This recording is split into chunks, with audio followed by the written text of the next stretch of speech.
Board exams यानी कि बहुत सारा प्रेशर।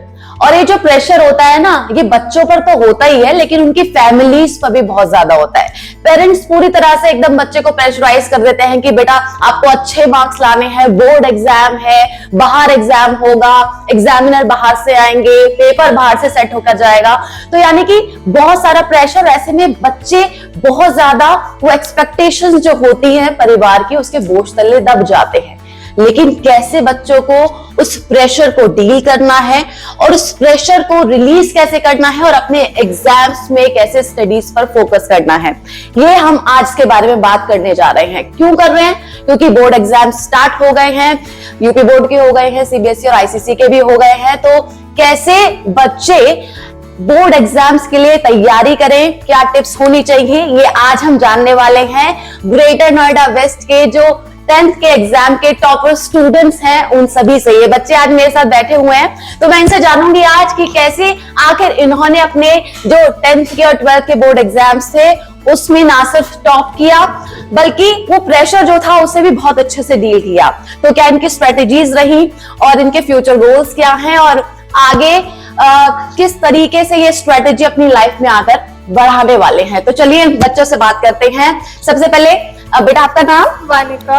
वानिका, तो आप बताइए आपके कितने परसेंट थे? मेरे 10th बोर्ड्स में 97% आए थे। ओके, तो 97% कैसे आपने ये जो स्कोर है ये मैच किया? बेसिकली मेरे सारे सब्जेक्ट्स को लेके अलग अलग स्ट्रैटेजी थी। मैथ्स में मैंने बहुत ज्यादा एमसीक्यूज इन सारे क्वेश्चंस की प्रैक्टिस करी थी, एग्जाम्पलर, नॉर्मल, एनसीईआरटी वर्कशीट्स बहुत सारी। साइंस में कंटेंट जो था एनसीईआरटी का वो बहुत अच्छे से रीड किया 3-4 बार। एसएसटी में भी वही था एंड हिस्ट्री में थोड़ी ज्यादा मेहनत लगी बट हो गया फाइनली। एंड इंग्लिश और हिंदी का तो एज सच कुछ था नहीं, क्योंकि वो ऐसे सब्जेक्ट्स हैं जो टोटली लैंग्वेज बेस्ड होते हैं, आपकी नॉलेज पे डिपेंड करते हैं। तो अच्छा, तो कितने घंटे पढ़ाई करी आपने दिन में? I will be very honest, मैंने 5 to 6 hours। अच्छा, बस खेलने भी जाती थी? हाँ, कभी कभी जाती थी, कभी कभी आलस आ जाता था तो नहीं जाती। पेरेंट्स का कैसा टेक था इस पर? पेरेंट्स शुरू में पहले बोलते थे कि बेटा पढ़ लो क्योंकि 5-6 घंटे उन्हें कम लगते थे और बोर्ड्स में उनको चाहिए थे नंबर। फिर उसके बाद जब बोर्ड आने लगे तो हो गई, पेरेंट्स ने फिर बोलना छोड़ दिया क्योंकि उन्हें दिख रहा था कि मैं पढ़ रही हूँ। तो बिल्कुल, तो वही है। अच्छा, अब आपके फ्यूचर गोल्स क्या हैं? क्या डिसाइड किया हुआ है आपने कि अब मुझे आगे ये करना है? अभी तो मेरा गोल है कि मेरे को नीट क्रैक करना है एंड वही ऑब्वियसली हर नीट एस्पिरेंट की तरह मुझे भी एक गवर्नमेंट कॉलेज की वही है चाहिए एंड होपफुली मिल भी जाएगा। तो चलो, ऑल द वेरी बेस्ट। अब ये बताइए कि जो आपने इतना अच्छा स्कोर पाया है 10th के बोर्ड एग्जाम में, उसका अगर आप श्रेय देना चाहें कि हाँ ये इन्होंने मुझे बहुत ज्यादा सपोर्ट किया, इनका बहुत बड़ा रोल रहा, तो आप किसको क्रेडिट देना चाहेंगे? पहले तो मम्मी पापा को, क्योंकि ऑब्वियसली उन्होंने बहुत ज्यादा सपोर्ट किया। क्योंकि जब भी उन्हें लगता था कि मुझे ब्रेक की जरूरत है तो उन्हें पता चल जाता था कि मुझे ब्रेक की जरूरत है, तो वो मुझे ब्रेक्स बिना मेरे कहे वो दे देते थे एंड मुझे घुमाने ले जाते थे। सेकेंडली, जिस इंस्टीट्यूट में पढ़ रही हूँ मैं ILC, वहाँ पे इतने ज्यादा प्रैक्टिस हुई, इतने ज्यादा टेस्ट, इतने क्वेश्चंस, इतनी प्रैक्टिस हुई है कि जब मेन बोर्ड एग्जाम था उस दिन मुझे बिल्कुल डर नहीं लगा था, क्योंकि मैंने इतने सारे पेपर दे दिए थे कि बहुत ज्यादा कॉन्फिडेंस बढ़ गया था। तो बिल्कुल, तो जरूरी नहीं है कि 10-12 घंटे पढ़ाई करें, ब्रेक में, बीच में ब्रेक भी जरूरी है और साथ साथ अपने माइंड को डाइवर्ट करना भी बहुत जरूरी है। अच्छा, आपका नाम बेटा? मेरा नाम ध्रुव अग्रवाल है। ध्रुव, तो ये बताओ कि क्या आप बचपन से ही पढ़ाई में बहुत अच्छे थे या फिर 10th एग्जाम में आपको लगा कि नहीं अब मुझे किसी ने यहाँ पर बहुत ज्यादा कहा है कि पढ़ना है, तब आपने अपनी जी जान लगा के पढ़ाई करी? ऑनेस्टली सही बताऊं तो 9th तक I was like average student. अच्छा। और लाइक 10th मिड तक भी I was like average student, but फिर एक वो माहौल आता है ना 10th में कि हाँ बोर्ड्स आ रहा है, प्रेशर। तो एक टाइप का प्रेशर आने लगता है कि अब बोर्ड्स आ रहा है और सामने वाले जो हमारे पीयर्स होते हैं वो हमें कहते हैं कि हाँ बोर्ड्स आ रहा है, अब ये जो हमारी 10th की लाइफ यही करता है आगे, हमारी यही जो हमारा जॉब वगैरह होता है इसमें हमारा यही सब देखा जाता है। पहले 10th फिर 12th फिर जो कॉलेज के मार्क्स हैं वो डिसाइड करते हैं आपका फ्यूचर ऐसा होने वाला है। ये डायलॉग सुनने को मिले होंगे? ये तो हर किसी से आते जाते I can relate to it, वो सबके साथ होता है। तो फिर मैंने सोचा कि हाँ थोड़ा ध्यान देने की जरूरत है कि अभी ये सब जो ऐसे आती हैं परसेंटेज वगैरह इन सब से कुछ नहीं होगा, थोड़ा देना पड़ेगा। तो मेरा क्या था, मैं बचपन से और मैं अभी तक जो मेरा SST है, SST लाइक जैसे लैंग्वेज बेस्ड सब्जेक्ट्स होते हैं, जैसे SST हो गया, हिंदी हो गया, कंप्यूटर भी कह सकते हो, तो इन सब में मैं बहुत ज़्यादा वीक था। और SST तो मैं अभी भी बहुत ज़्यादा वीक हूँ, लाइक हिस्ट्री और सिविक्स मुझसे बिल्कुल नहीं झेली जाती थी। अच्छा। तो अब मेरा क्या था कि फ्रॉम माय जूनियरहुड मैंने सोचा था कि मेरे को एरोनॉटिक्स में जाना है। लाइक जब से मैं लाइक 4th या 5th क्लास में था, मेरा यही था कि एरोनॉटिक्स में जाना, और मेरा अभी तक वही पैशन वहीं पे है। तो मैंने इसके बाद फिर रिसर्च की थी कि हाँ इसके लिए PCM लेनी पड़ेगी, और मेरा ऑनेस्टली हाँ मेरा साइंस में अभी भी बहुत ज़्यादा अच्छा सा इंटरेस्ट है। तो फिर मैंने देखा कि हाँ साइंस में तो मेरे मार्क्स लगभग अच्छे आते हैं, इसको मैं इम्प्रूव कर सकता हूँ। अच्छा। लेकिन जो एक्चुअली मेरे जो मार्क्स खींच सकते हैं नीचे, वो यही लैंग्वेज बेस्ड होंगे। तो मैंने सोचा कि हाँ जो सबसे ज़्यादा काम करना है लैंग्वेज बेस्ड वाली चीज़ों पे करना है। अच्छा। तो SST पे मैंने थोड़ा फोकस करने की कोशिश की, जो जैसे क्लासरूम में मैम समझाती थी उसी समय पे मैं कोई भी डाउट आते थे तो उसी समय पूछता था। तो ऐसे मेरा कोई भी चीज़ छूटी नहीं थी। तो फिर मैं SST में थोड़ा सही करना शुरू किया। बाकी मेरी प्लानिंग के हिसाब से मेरा जो होता था कि मैथ्स के हर दिन मैं लगभग 20 के आसपास क्वेश्चन सॉल्व करता था। अच्छा। लाइक मैं सुबह उठता था अराउंड 6 o'clock, आराम से नींद लेता था मैं, 11 o'clock या 10:30 होता था, 6 बजे उठता था, और 6 से मैं उठ के मैं लाइक 10 क्वेश्चन मैथ्स के मैं करता था प्रिपेयर, और फिर थोड़ा ब्रेक लेता था, नीचे जॉग वॉक करने जाता था, और फिर वापस आके थोड़ा जैसे मुझे अभी फिजिक्स प्रिपेयर करनी है तो मैंने फिजिक्स के क्वेश्चंस प्रिपेयर करे, लाइक सैम्पल पेपर प्रिपेयर करे, और उसके बाद जब केमिस्ट्री SST करने की जरूरत पड़ती थी तो SST को प्रिपेयर, यानी आपने टाइम डिवाइड किया कि मुझे ईच सब्जेक्ट को इतना टाइम देना है, और उस हिसाब से आपने अपनी स्ट्रेटेजी बनाई। अब आपसे जानना चाहूंगी मैं, बेटा आप बताओ आपका नाम? तनुष्का। आपके कितने % थे? 95%। तो ये बताओ, अच्छा मैं थोड़ा बैठ जाती हूँ आपके साथ। आपकी क्या स्ट्रेटेजी रही कि मतलब कितने घंटे पढ़ना है, फिक्स था ये, या फिर आपने भी टाइम डिवाइड किया? क्या थी आपकी स्ट्रेटेजी? मोस्टली तो टाइम मतलब ILC में ही चला जाता था। ऐसे यहाँ पे 3-4 आवर्स एटलीस्ट एवरीडे यहाँ पे क्लासेस होती थी। अच्छा। उसके अलावा जैसे इंग्लिश हिंदी है, उसमें लैंग्वेज बेस्ड है, तो मतलब बहुत स्कोरिंग सब्जेक्ट्स है, अपना कुछ पढ़ना नहीं पड़ता उसके लिए। फिर मैथ्स में भी मतलब मेरा बचपन से मेरा फेवरेट रहा है, तो उसमें भी कुछ मैथ्स किसी का फेवरेट कैसे हो सकता है? मुझे आज तक समझ में नहीं आया सीरियसली, मेरा कभी नहीं रहा। मैथ्स मतलब बस होते हैं, ऐसे भी स्टूडेंट्स होते हैं। हाँ। फिर तो बेसिकली मोस्टली साइंस और SST में ही टाइम दिया था। अच्छा। जैसे हिस्ट्री उतना होता नहीं था तो उस पर थोड़ा, बाकी तो ऐसे ही मतलब बेसिकली बस कॉन्सेप्ट क्लैरिटी होती थी तो उससे हो जाता है। आप मुझे बहुत स्टूडियस टाइप लग रही हो, सच्ची बताना कितने घंटे पढ़ती थी? उतना नहीं पढ़ा मैंने। नहीं सच बताओ, कितने घंटे पढ़ती थी? 4-5 बस। सच में? हाँ। पूछना पड़ेगा पर्सनली इनके मम्मी पापा से जाके, वैसे मुझे बिलीव नहीं हो रहा है 4-5 घंटे ही पढ़ती होंगी। अच्छा, आपका नाम बेटा? ऋषिता। तो आपके फ्यूचर गोल्स बताओ मुझे, इतने अच्छे मार्क्स, पहले मार्क्स बताओ आपने। मैंने 99.8। थोड़ा सा उधर हो जाओ, मैं भी बैठ जाती हूँ। हाँ, पहले अपने मार्क्स बताओ। मैंने 99.8% सिक्योर किया। 99.8%, वेरी गुड, बहुत अच्छा। तो बताओ आपके फ्यूचर गोल्स क्या है? प्राइमरीली अभी मेरा फोकस JEE पर है। अच्छा। सिंस मेरे को पसंद है PCM तो मैंने ली, एंड अभी अच्छा कॉलेज चाहिए और IT is one of the best colleges, तो सोचा JEE के लिए प्रिपेयर करना चाहिए, and that's what I am focusing on right now.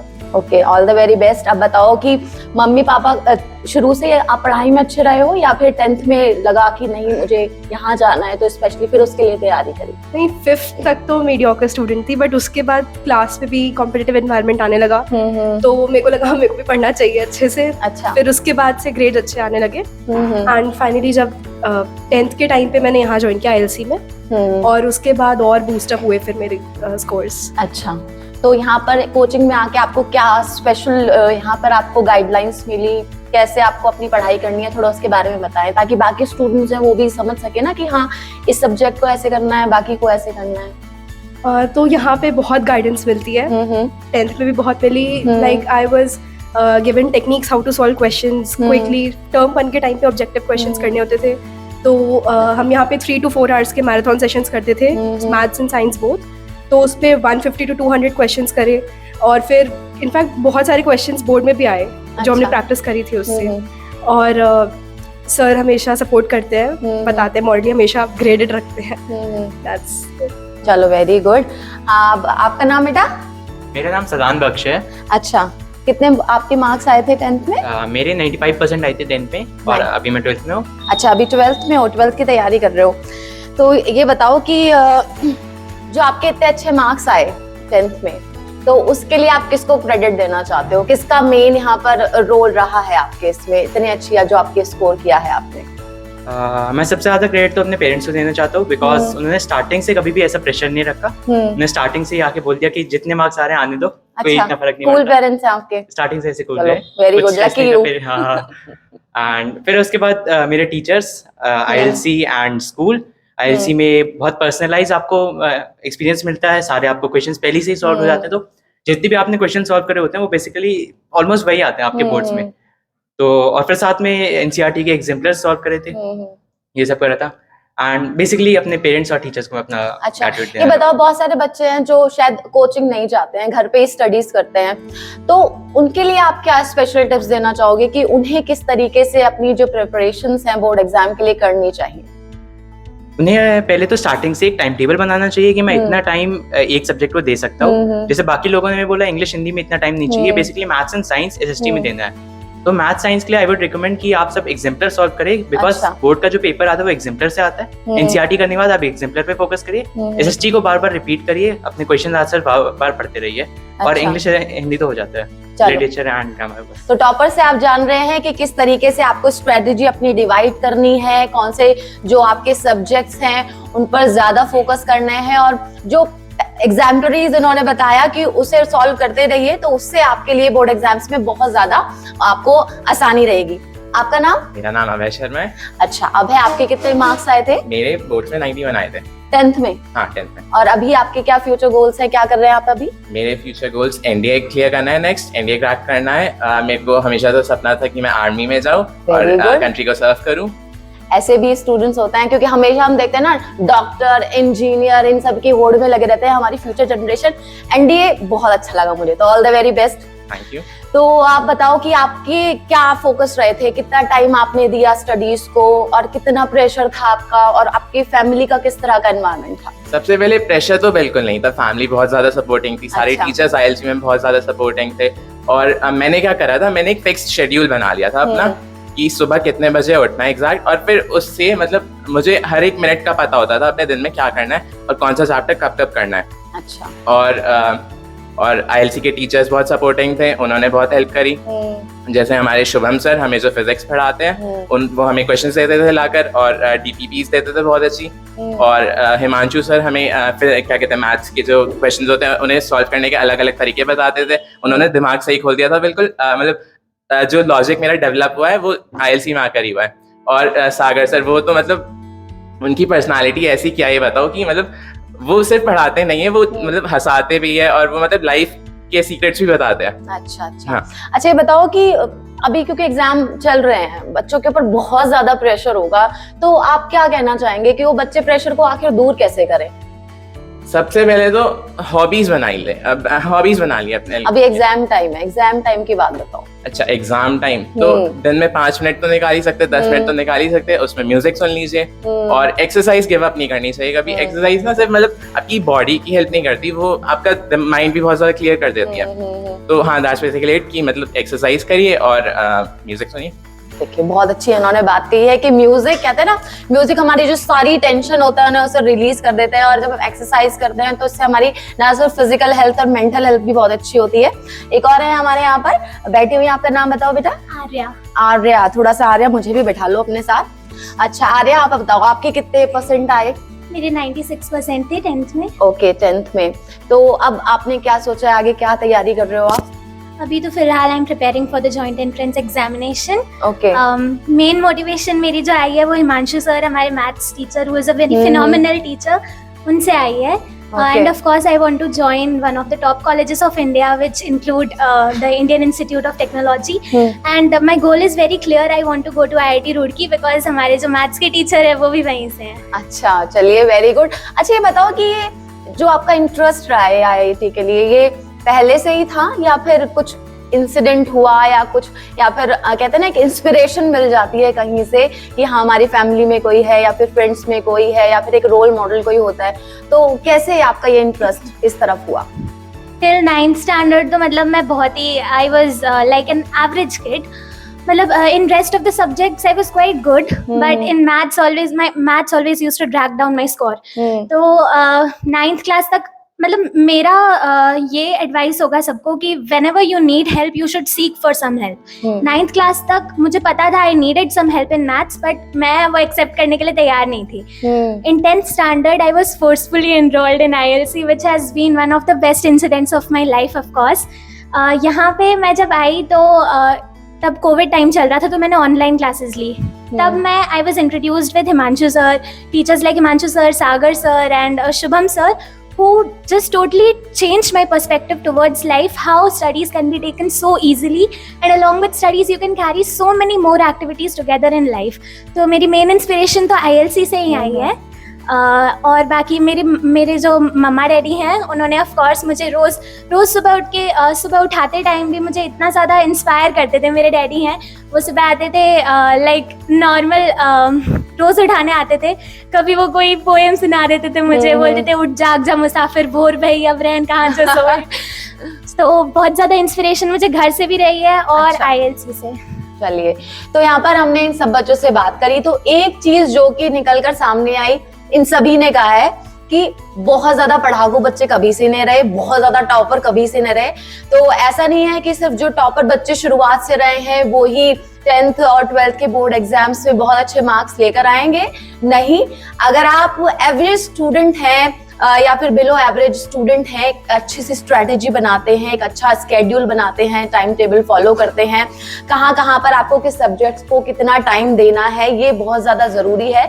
इन सब स्ट्रेटेजीज को फॉलो करते हैं ना, तो एक टेक्निक के साथ आप भी बहुत अच्छे मार्क्स स्कोर कर सकते हैं बोर्ड एग्जाम में. इससे बिल्कुल घबराने की जरूरत नहीं है. और हाँ, एग्जाम टाइम है तो बिल्कुल प्रेशर ना लें, अपना जो पढ़ाई है उस पर तो फोकस करें ही, लेकिन साथ ही साथ अपनी मेंटल हेल्थ और थोड़ा जो टाइम है अपने लिए भी निकालें. और पेरेंट्स प्लीज बच्चों को प्रेशराइज करना बिल्कुल बंद कर दें, क्योंकि ऐसा नहीं है कि आखिरी मौका है उनकी लाइफ का, बोर्ड एग्जाम अच्छे होंगे लेकिन इसके अलावा लाइफ में आगे और भी उन्हें मौके जरूर मिलने वाले हैं. तो ग्रेटर नोएडा वेस्ट के जो टॉपर स्टूडेंट्स रहे हैं उनसे तो हमने जान लिया कि आखिर किस तरीके से उन्होंने तैयारी करी, टाइम मैनेजमेंट कैसा रहा और तैयारी किस किस सब्जेक्ट के लिए उन्होंने किस तरह से की और उनकी फैकल्टी का कितना ज्यादा इम्पोर्टेंट रोल रहा. अब जिन फैकल्टी को उन्होंने जिक्र किया, जिस कोचिंग इंस्टीट्यूट में वो पढ़े, और जिन फैकल्टी को उन्होंने क्रेडिट दिया कि उन्होंने बहुत अच्छी प्रिपरेशन कराई, जिसकी वजह से जो रिशिता है उनके 99.6% मार्क्स आए और ध्रुव है जिन्होंने टॉप किया. तो ऐसे ये सारे बच्चे जिन फैकल्टी के थ्रू उन्होंने गाइडेंस पाई है, अब उन फैकल्टी से मैं आपको मिलाती हूँ और वो क्या टिप्स देते हैं कि कैसे बच्चों को ड्यूरिंग एग्जाम्स अपने स्ट्रेस को मैनेज करना है. तो सबसे पहले सागर सर से मैं बात करती हूँ. Hello sir. बच्चों ने आपकी बहुत तारीफ करी. सबसे पहले तो मैं आपको बता दूं, बहुत आप कहा कि आपने बहुत सपोर्ट किया उनको. तो सागर सर ये बताइए कि अब तो क्योंकि एग्जाम स्टार्ट हो गए हैं, तो क्या आप यहाँ पर उन बच्चों को देना चाहेंगे कुछ टिप्स कि ड्यूरिंग एग्जाम कैसे आखिर वो स्ट्रेस को कम रखें? यूजुअली कुछ बच्चे होते हैं कि जो अलग से एक्स्ट्रा बुक की तैयारी करते हैं कि चलो हमारा CBSE बोर्ड एग्जाम होने वाला है तो हमें बहुत ज्यादा एक्सटेंसिव स्टडी करना है. तो इतना नहीं करना होता, हमको बस सिर्फ NCERT फॉलो करनी है. और NCERT के अलावा बस हमें प्रीवियस ईयर जो लास्ट 10 ईयर्स में बोर्ड के क्वेश्चंस आए हैं सिर्फ उनको करके जाना होता है. तो अगर आप इन सबको अच्छे से कर लोगे तो CBSE का तो ये रूल भी है कि मतलब बहुत से क्वेश्चन रिपीट होते हैं एज इट इज. तो क्वेश्चन भी रिपीट हो रहे हैं और पूरी तरीके से वो NCERT के ऊपर बेस्ड पेपर आता है. तो NCERT के कॉन्सेप्ट को अगर हम अच्छे से कर लेंगे और सिर्फ प्रीवियस ईयर, तो ये मोर देन इनफ होता है, मोर देन सफिशिएंट होता है आपकी प्रिपरेशन के लिए. बिल्कुल भी टेंशन लेनी ही नहीं है. अगर आप लोग टेंशन लेके पढ़ोगे तो उससे सिर्फ और सिर्फ नुकसान होगा. तो इसलिए एकदम रिलैक्स होके, एकदम कूल माइंड होके हमको बस ये 2 चीजें करनी है, NCERT और प्रीवियस ईयर क्वेश्चन. हर सब्जेक्ट के लिए ये वैलिड है जी. तो बच्चों, मुझे उम्मीद है कि आपको समझ में आ रहा होगा कि टेंशन तो बिल्कुल नहीं लेनी है, बिना टेंशन के एग्जाम दीजिए। समीक्षा मैम है यहाँ पे, अब उनसे बात करते हैं। मैम ये बताइए कि बहुत बच्चे सोचते हैं कि मैंने तो बिल्कुल साल में बिल्कुल कुछ भी पढ़ाई नहीं करी, अब एग्जाम आ गए हैं, कैसे मैं एग्जाम दूं। इसी प्रेशर में कहीं ना कहीं बच्चे बहुत ज्यादा एक अंदर कहते हैं ना, अंदर ही अंदर घुटते रहते हैं, और ऊपर से पेरेंट्स कि नहीं पढ़ाई करो, एग्जाम आ गए हैं, पढ़ाई करो। तो आप क्या बोलेंगे उनके लिए? देखिए मैम, जहाँ तक बोर्ड्स की बात है तो पैटर्न बहुत फिक्स होता है, इनफ चॉइसेस अवेलेबल रहती हैं क्वेश्चंस में।